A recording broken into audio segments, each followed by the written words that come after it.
What's up, ladies and gentlemen, and welcome to this POV review by Autobahn. My name is Max, and today you join me on a lovely day with another viewer's car. This is Eric's BMW 328i Coupe from 1995.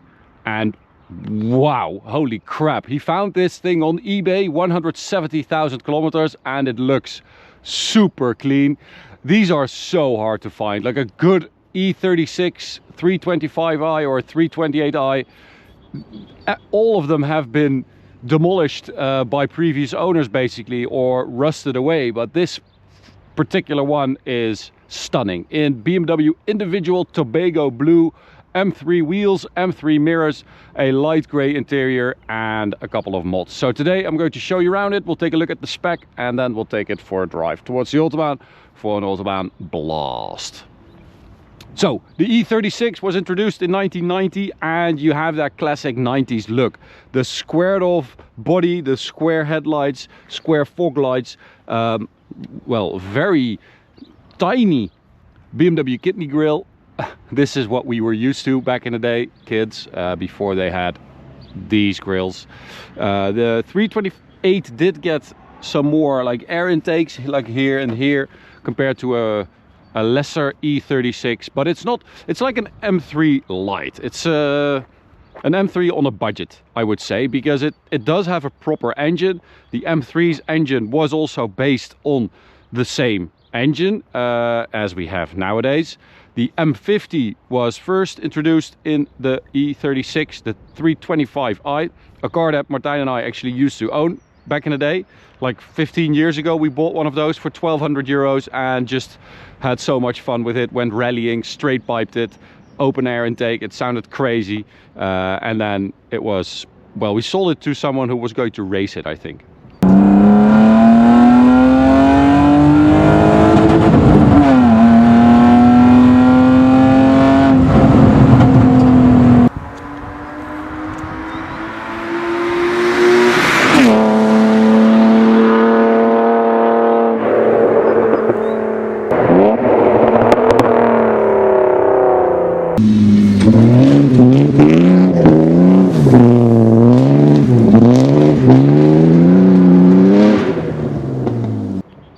But that is a 325i. This is a 328, so that means that you've got the M52 engine, and well, it is aluminium, a little bit more torque, a little bit better for daily driving, also quite hard to find. So this is a 95. They built them from 95 to 99 or 2000, and this spec, I mean, Tobago blue, I don't think I've ever seen a BMW in this color, but it is stunning. Look at that. As I said, we've got these M3 wheels. These are 225 tires, 17-inch wheel, and these are Hankook Ventus S1 Evo 2 tires. Actually quite a nice tire. Behind that, tiny disc brakes, not great. The pedal gets sort of soft when you drive it a bit harder, but the braking performance is actually pretty okay. This car also has a KW coilover set, so a nice little mod, so it's a little bit lower as well. You get an M badge for the M line that they did back in the day. Optionally, from factory, M3 mirrors. I think the wheels are also from factory. I'm not 100% sure, but I think they were also available for a 328 from factory.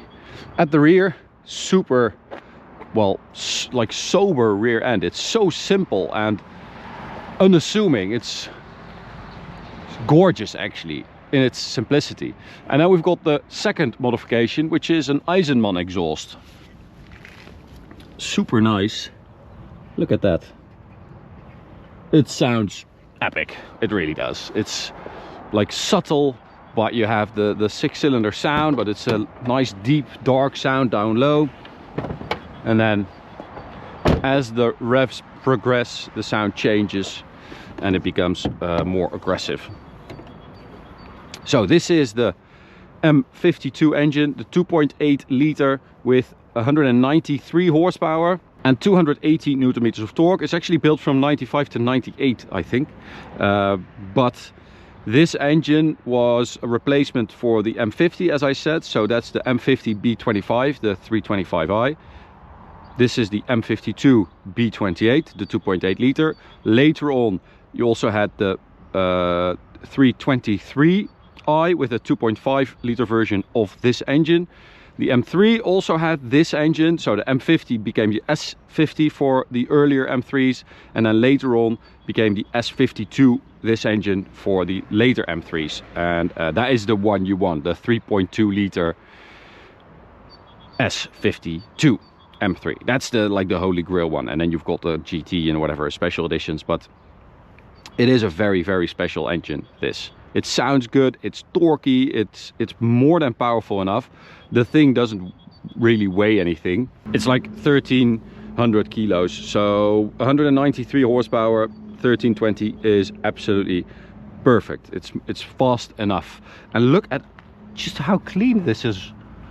There's no rust. E36s are known to rust away, but this is super clean.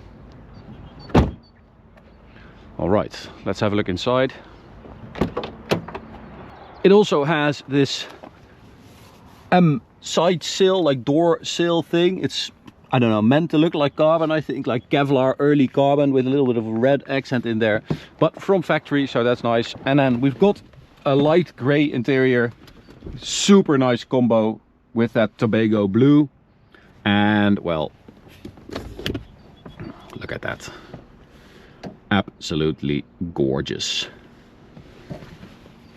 It's so clean, just clear to read, all the info you need. We don't need anything else, BMW. Please go back to this. And then the rest of the interior is super simplistic as well. You've got your radio, CD player, and your climate, and then your like info for the consumption, temperature, stuff like that.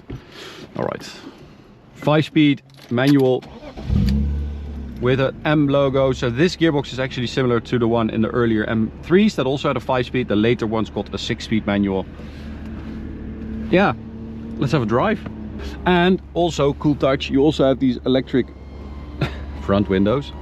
I meant to show these ones. So if you hold this, the rear window opens up. Look at that. That is cool. Let's keep that open for some extra sound, and then we'll close it up at the Autobahn. And it's a very subtle sound, so it's not loud, it's not obnoxious, it just sounds like a nice inline 6. No pops and bangs. Sometimes you get a little bit of a pop, but it's just natural.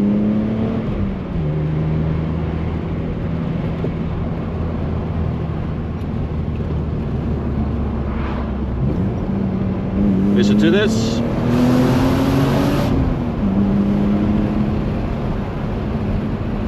Very good.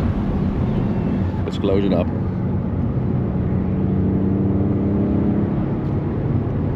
So in here, build quality, I don't know if it's just because this particular one is in such great condition, but it feels really solid. And I had the same experience with that 993 that we recently drove, not the restored Carrera S, because of course that's going to feel solid, it's like completely new, but the turbo with 130,000 kilometers also felt like, I don't know, like 10 or 20,000 kilometers. This 170k feels great, looks great. There are no like rattles or anything like that. Don't know if cars were just built better, but I feel like cars from the zeros are less well built than cars from the 90s in general, the cars that we drive anyway. I feel like an E35 series, it does not feel as well built as an E36. So 0 to 100, according to BMW back in the day, 7 seconds.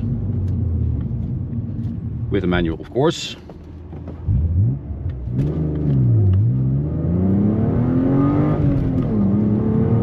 So that is 100. I did 658 or something like that. Actually quite a bit quicker than it's supposed to do. So it definitely still has the power. Also, great gearbox. It's not super tight or sharp or precise, but that's what we know from BMW. But it is a very good, like, daily manual, and it is precise enough to just have a good drive.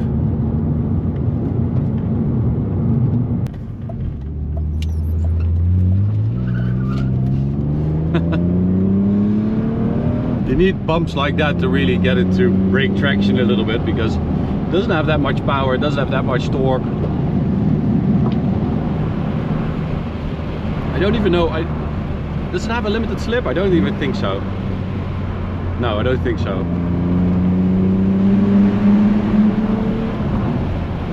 Oh, what a great driving experience. It's so simple and honest. There's no sport button or exhaust button or anything like that. It's just you get in and you drive the car, and that's what the car is. That means that the exhaust needs to be, well, fruity and sporty enough to have fun, but also needs to be silent enough to be comfortable. And that means that you get a good car. That means that, you know, it's not over the top and obnoxious like we get sometimes these days, or fake and just forced. This feels natural in so many ways, like the controls, the pedals, the gearbox, the steering input, everything feels natural and logical. So let's hit the Autobahn. Top speed is 236 kilometers an hour. I think I got close to that maybe in the earlier video, I don't know. We'll see. It's Friday, so it might be a bit too busy to get close to that again, but we'll see. Oh, that looks good. All right, third gear, full throttle, all the way to 6,500 RPM.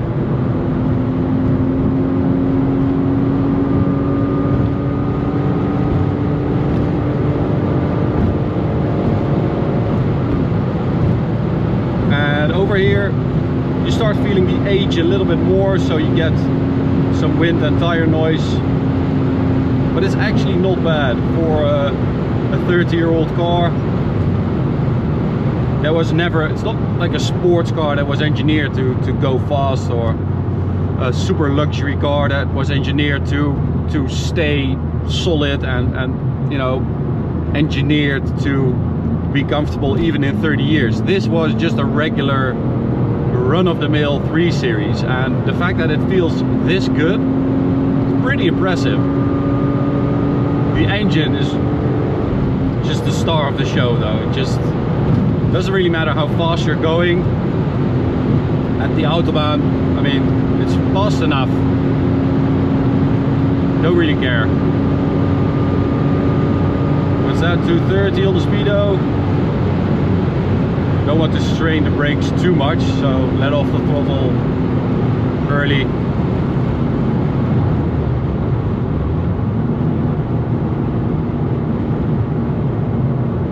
You get some tiny vibrations, might also be the tires or the wheels.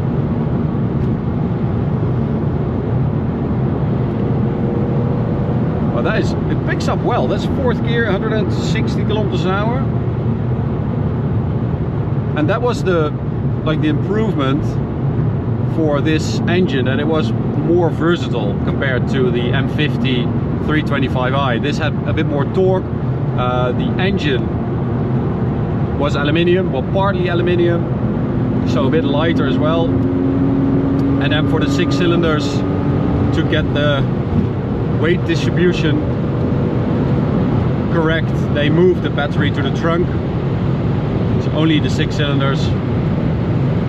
So it's a really well handling car, and just it feels light and easy.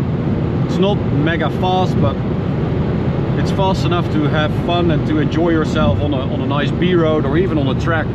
This would be very good, because you know, you can actually use 100% of this car and of the power, and explore the limit of what you can do and what the car can do. So I think that's also where a lot of these 328 E36s died, because people took them to the track and built track cars and like all those rental things, and I think a lot of E36s went there to die.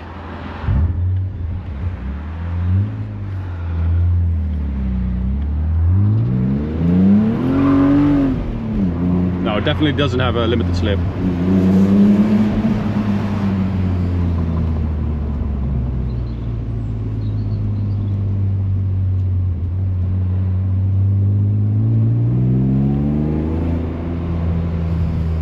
But listen to it.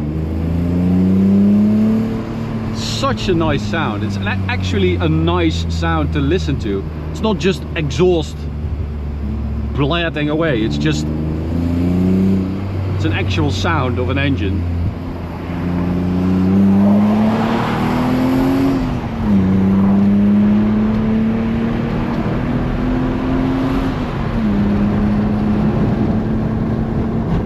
Super nice.